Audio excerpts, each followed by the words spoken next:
2 gun threats at Kent City School District just this past week. We can tell you what we know so far ahead.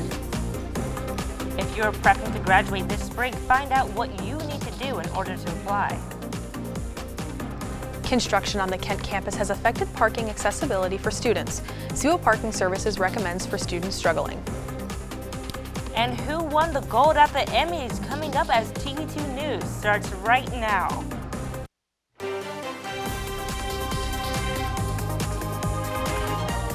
This is TV2 News.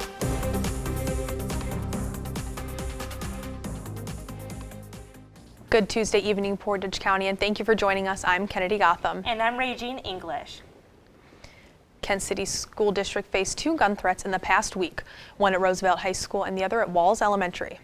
TV2 reporter Olivia Sharp has more updates on the incident. Hi, Olivia. Kennedy, Raygene. Other media organizations have been reporting that a 15-year-old student has been taken into custody following a gun threat to Kent Roosevelt High School. Kent police have confirmed in a new press release the student was arrested and charged with inducing panic, retaliation, and intimidation. At the time of his arrest, he was not found in possession of a weapon. He has already been transported to the Portage County Juvenile Justice Center. This comes after a social media threat made against the high school on Sunday evening. Lockdown procedures were then initiated Monday morning, where they found the student who made the threat in the library. He was not found in possession of a weapon. He was then detained for questioning. The lockdown eventually ended and parents were allowed to pick up students. This is the second lockdown in a week for the district, as the entire Kent City School District was locked down following an anonymous threat to Walls Elementary School just last Friday. Although police do not believe the 2 threats are related, as several other jurisdictions received similar anonymous threats. Both of these cases are active investigations. The superintendent of Kent City Schools declined to comment, and we have not been able to get in contact with the school resource officer. As always, TV2 will keep you updated on any developments in the story. Reporting from Franklin Hall, I'm Olivia Sharp.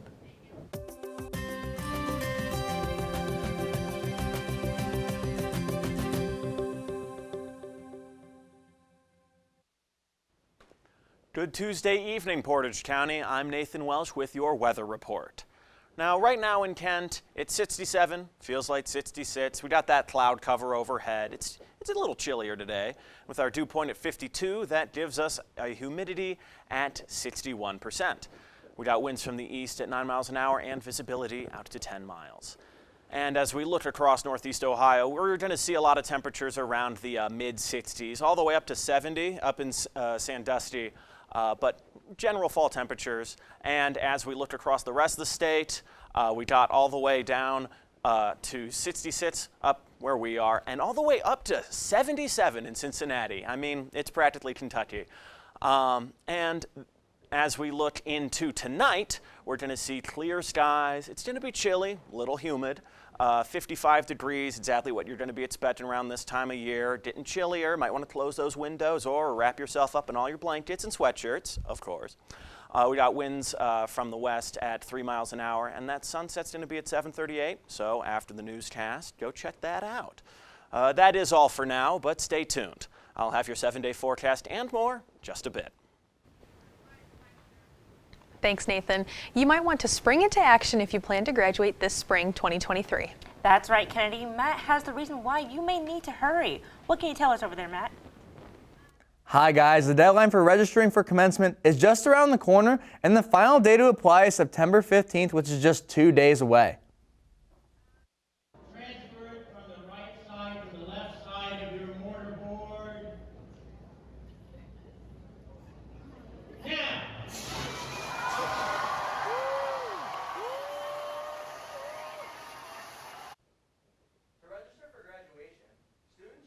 To the Flashline login. After you log in, go to the student dashboard on the left-hand column and click Graduation. Then click Apply to Graduation at the top of the page, and once there, you will review your personal information and agree to application acknowledgement page. According to Eric Mansfield, VP of Communications, roughly 3,000 students attend spring commencement each year. An RSVP form will be sent out from the university in the spring of 2023. RSVPing is the only way to obtain tickets for your guests to attend the ceremony. Make sure to register before the September 15th deadline so you don't miss Todd Dykin's favorite day of the year. Reporting from the Franklin Hall studio, I'm Matthew Mergen, and back to you guys at the desk. Thanks, Matt. It's officially Kent State's Parents and Families Appreciation Week. Starting today until September 17th, the university will host both in-person and virtual events aimed at highlighting Kent State's traditions. A few of these events include college open houses this Friday and a Parents and Families tailgate on Saturday for the Golden Flash's first home game of the season. And the first confirmed monkeypox death in the United States and what immunocompromised people should do. Thousands of nurses in Minnesota drop the needle and take a stand. Stay tuned with us after the break to find out why. The College of Public Health at Kent State University prepares students for careers in some of today's most exciting health fields. Public health professionals impact lives by monitoring clinical trials, advocating for mental health, supporting active lifestyles, and more. The College of Public Health also offers open courses for any major, including its most famous course, Zombie Outbreak. Public health students can even study abroad and are encouraged to join the Public Health Student Alliance. For more information, visit kent.edu/public health. Public health, solving our problems together.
Kids will spend 15 minutes watching online videos like this one.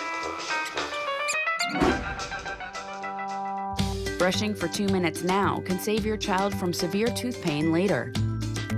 2 minutes twice a day. They have the time. When you adopt a shelter pet, you discover their unique mix of all kinds of traits. Where'd Wiley go? Where's Wiley? Ah, there she is. Paw? Do you remember being an ancient wolf? Do you ever feel the call of the wild? You're a renegade cop, and I'm a con woman with nothing to prove. But together, we could really solve this murder. They're a little bit of a lot of things, but all of them are pure love.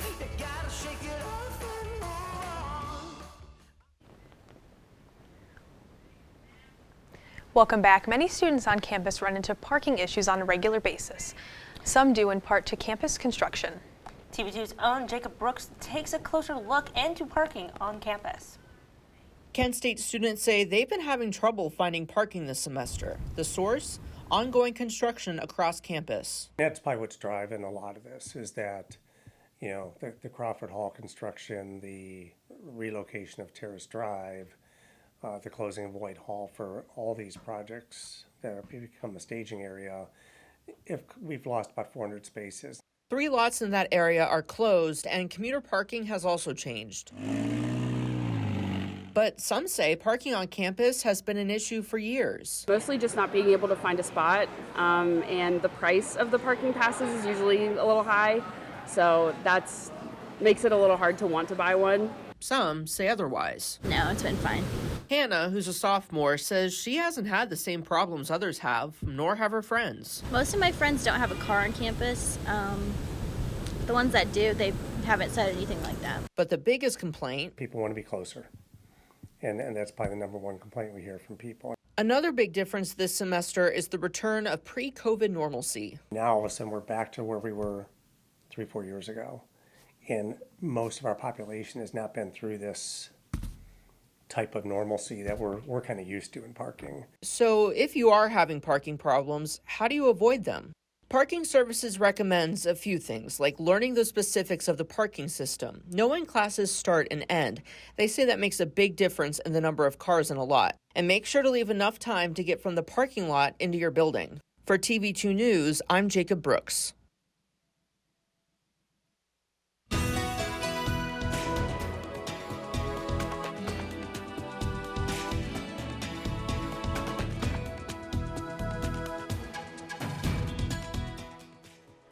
Hello again and welcome back. I'm Nathan Welsh with your weather report.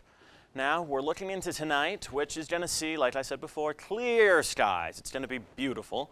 Of course, as the night goes on, it's going to drop all the way down to 55, as I was teasing earlier. And as we look into tomorrow, it's going to get all the way up to 75 tomorrow evening, which is going to be a bit of a departure from today. I know I had to wear a jacket. And now to look into the rest of the 7-day forecast, pretty decent week, if I do say so myself.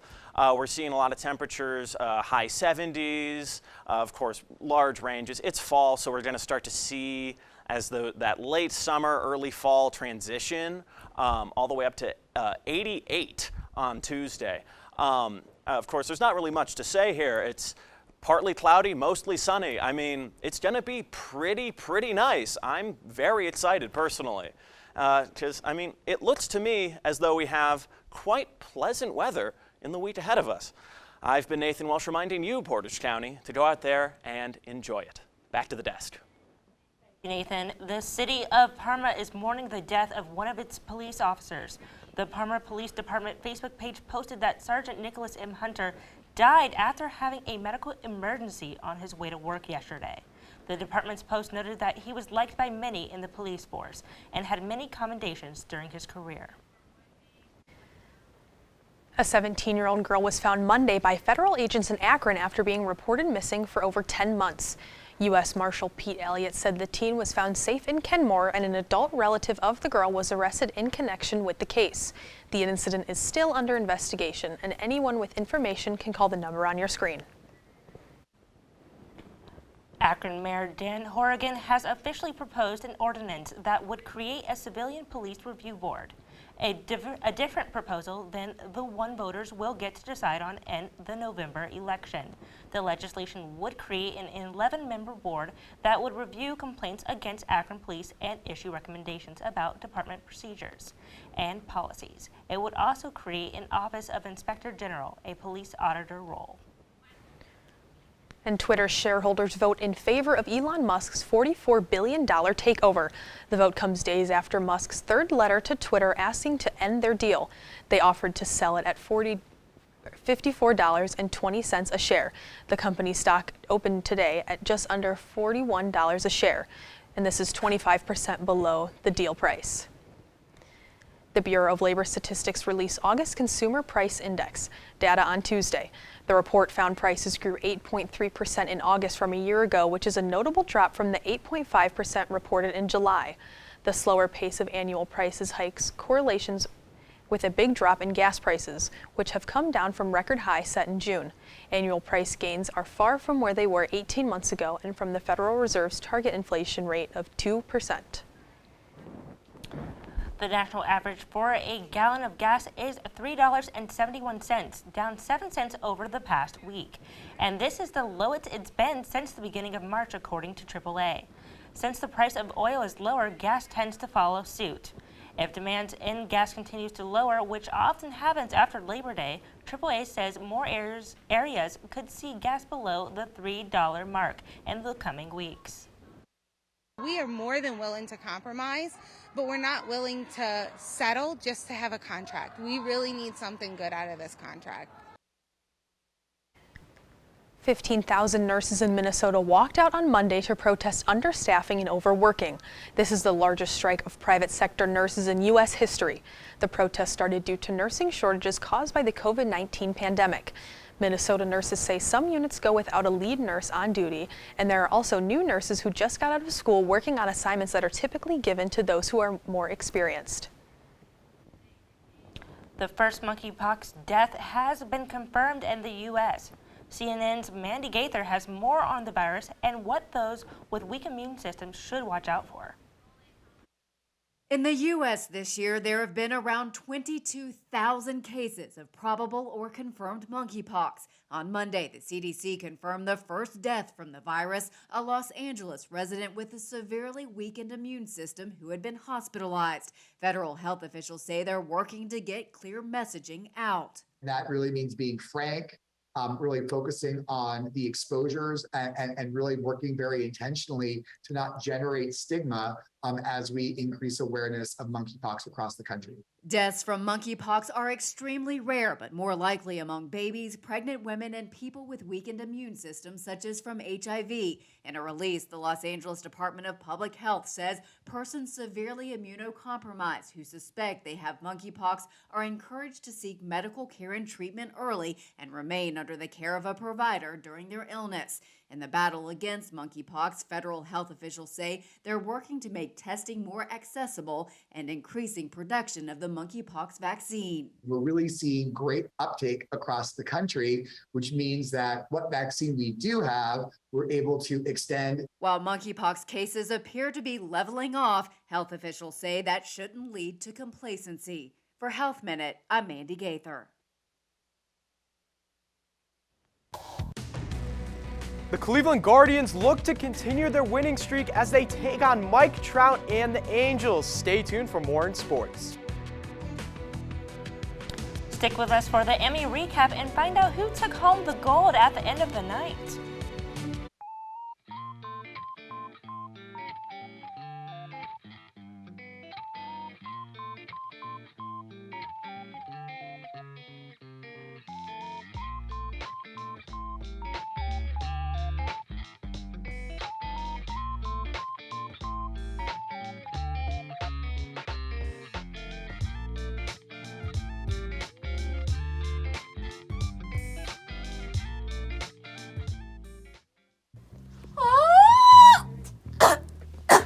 Hayden, I can't speak. Who's gonna do the commercial if I can't speak? I mean, I think the obvious decision is that I'm going to be the voice. I am, an ex-theater major. Whatever, an ex-theater major. I am a theater major. I have a theater performance minor. Mine is just as important. I bring the entertainment to this show, so go ahead. Obviously, it should be me, because ain't nobody as fierce as I am. Oh, no. It should be me, because I'm a freshman. And obviously, freshmen are more important, right? No, it should be us, because we're the oldest. Exactly. And we have Andy Joe. Hello.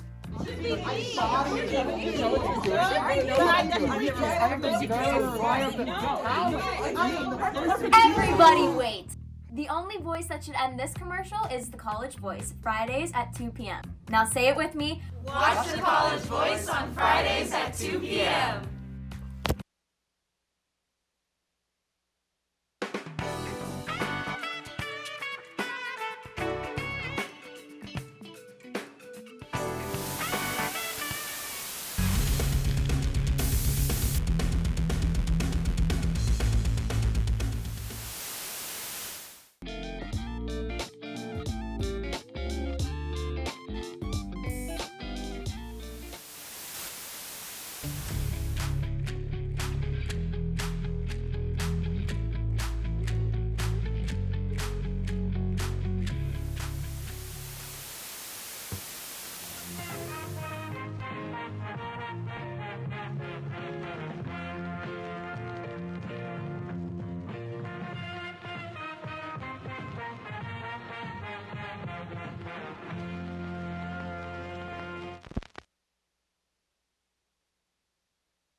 And now, your TV2 Sports Report.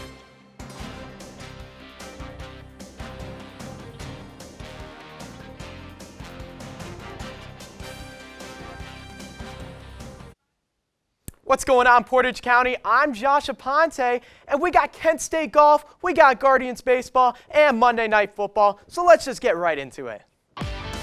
The Kent State women's golf team had an impressive showing at the Dick McGuire Invitational at the University of New Mexico. The Flashes finished third overall in a tournament with a score of 2 over par. Kent State was led by Micah Hoojboom, who won the individual portion of the tournament with an overall score of 8 under par. Yesterday, her score tied the Kent State women's golf record for the lowest 36-hole total. Huge Boom and the Flashes will look to continue their strong start to the season next Monday at the Mercedes-Benz Collegiate Championship in Knoxville, Tennessee. And we got the Guardians taking on the Angels here. We're going to start off with Austin Hedges. He's going to hit a blooper in the deep left field, and that will be an RBI double, and that will make it 4-0 Guardians. But the Angels will finally get on the board with a 2-run shot by Matt Duffy off of Connor Pinkleton. And the GOAT himself, Mike Trout, will continue his home run streak to 7 games, and he will tie the game at 4 in the top of the 5th inning. But the Guards will keep rolling with Stephen Kwan on first base. Ahmed Rosario will hit a ground ball along third base line. Kwan will turn the Jets on. He will round third base, and he will score. That will make it 5-4 Guardians. And the best closer in the MLB right now, Emmanuel Clase, will strike out Matt Dice, and that's the ball game. The Guardians can extend their win streak to 4, and they will continue their series with the Angels tonight.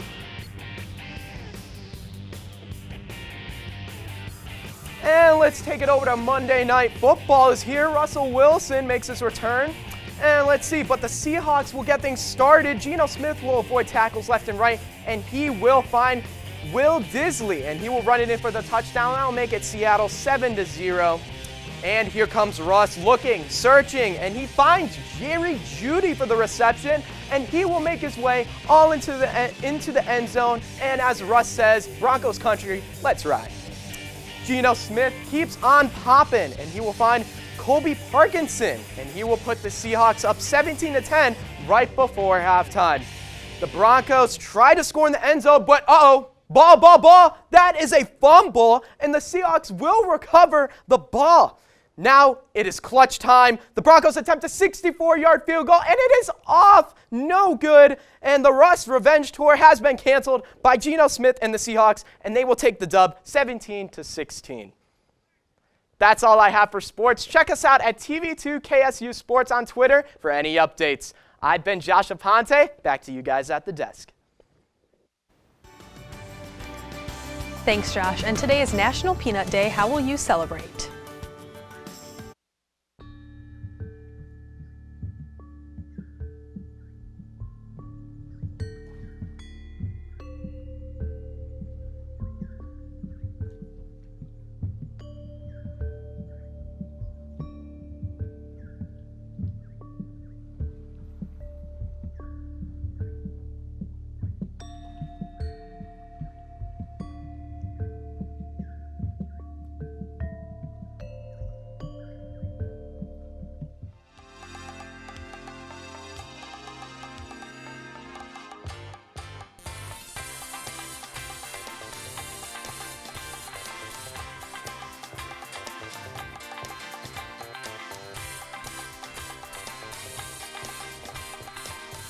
The Agenda, Thursday nights at 9 at kentwire.com. Also check out our YouTube at youtube.com/theagendatv2.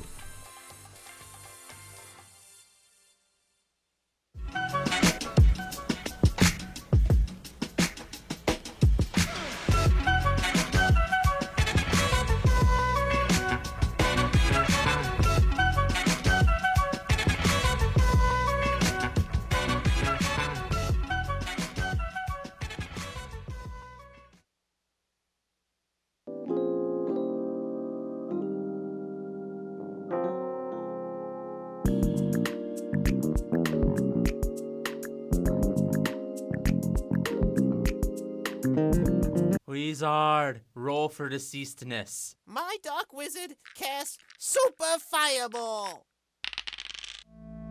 The wizard has only rolled an 8. What? This is garbage! Spell. No way a roll like that 10. doesn't hit a level 1 I goblin. have Are 7. you serious? You gotta be kidding Oh my me. God! I have What is It's going just a baby on? goblin. Cease your quarreling, children. What? No! What are you doing, you crazy monster? Nanny? Oh my God. What? You should stop being nerds and playing D&D and be nerds and watch All Systems Go Wednesdays at 9, where we talk everything from movies, games, to anime and more. Yeah, No, seems yeah. reasonable.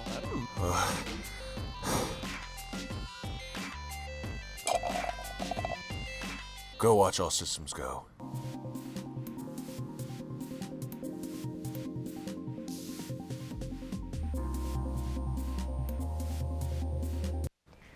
And Monday night was a big evening for television fans for the 74th Annual Emmy Awards. Zendaya won her second Emmy for Best Actress in a Drama Series for her performance as Rue in Euphoria. She is the only black woman to win 2 Emmys in this category. And Squid Games made history as the first non-English series to win an Emmy. It's a day to celebrate one of the most versatile nuts of them all, the peanut. They weren't popular as a food until the South's cotton crop was decimated by pests in the early 20th century. Dr. George Washington Carver, a black scientist and inventor, was researching peanuts and encouraged farmers to grow them underground, like potatoes. That's very interesting. I did not know that about peanuts. But I do want to talk about the Emmys, because I will say, I was not a Euphoria fan at all. And then I had a friend tell me, like, you need to watch Euphoria. You need to see what it's all about. And then I watched the whole thing, and now I understand why everyone was so obsessed with Euphoria, because it is a great show. It's a great show. It's complex. It's a little dark, but it's really great with the cinematography of it all. I love how it's shot, and I know it's like shot in like film cameras. Yeah. And I don't know, my favorite show of all time just wrapped up this summer, Better Call Saul, got absolutely snubbed. 46 nominations, 0 wins. Wow. How does that happen? I haven't seen Better Call Saul, but I have seen a couple episodes of Breaking Bad, and I do love it so far. Very good. Ooh, yeah, and Maybe- I know that Succession took a lot home Oh, last night. So, but what about those peanuts? Well- Are you guys gonna enjoy some peanuts tonight? Well, I'll see what I can find at the dining halls. Maybe they're celebrating. Maybe the dining halls will whip something up for you guys. I don't know. I might put together PB&J. Classic. And that's all the time we have for today. Thank you for joining us. And for updates on all these stories and more, visit our website at kentwired.com. And our social media on all platforms at Kent Wired. I'm Josh Aponte. I'm Nathan Welsh. I've been Raygene English. And I'm Kennedy Gotham. Have a great night, Portage County.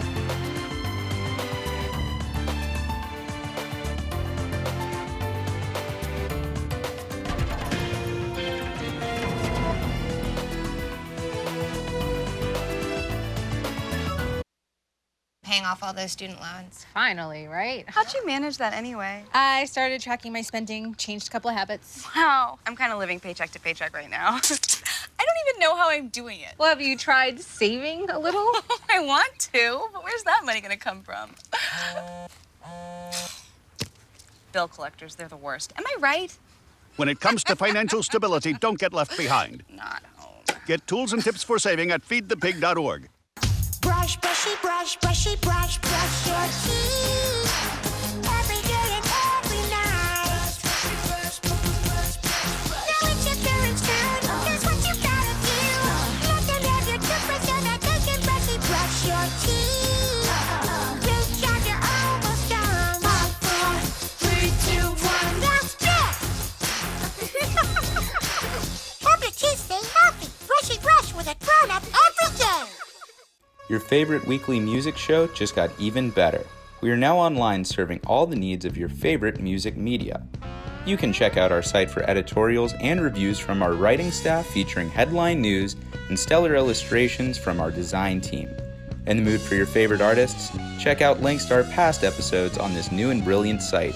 We are now one click away at KentCoreTV2.com. We are Kent Core. We are music-driven media.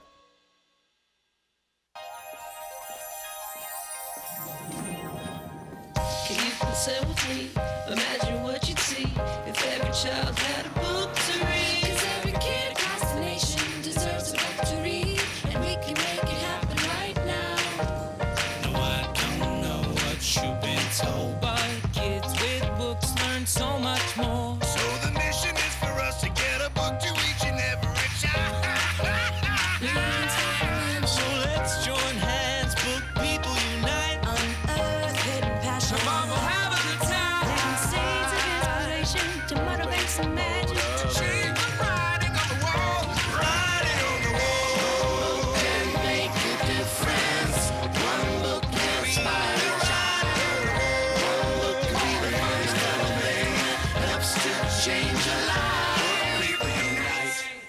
Read to a child today and